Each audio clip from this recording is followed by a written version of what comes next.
Hi friends, எல்லாருக்கும் வணக்கம்.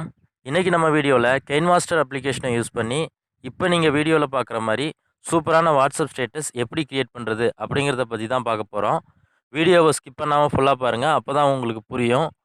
இந்த வீடியோவுக்கு யூஸ் பண்ணியிருக்கிற டெம்ப்ளேட் எல்லாமே டிஸ்கிரிப்ஷனில் இருக்குது, தேவைன்னா டவுன்லோட் பண்ணி யூஸ் பண்ணிக்கோங்க. வீடியோக்குள்ளே போகிறதுக்கு முன்னாடி நம்ம சேனலை இன்னும் சப்ஸ்கிரைப் பண்ணலன்னா சப்ஸ்கிரைப் பண்ணிக்கோங்க. கூடவே பக்கத்தில் ஒரு பெல் பட்டன் இருக்கும், அந்த பெல் பட்டனையும் கிளிக் பண்ணிட்டீங்கன்னா நாம் போடுற எல்லா வீடியோஸ்க்கும் உங்களுக்கு ஒரு நோட்டிஃபிகேஷன் வந்துடும். ஓகே ஃப்ரெண்ட்ஸ், வாங்க வீடியோக்குள்ளே போகலாம்.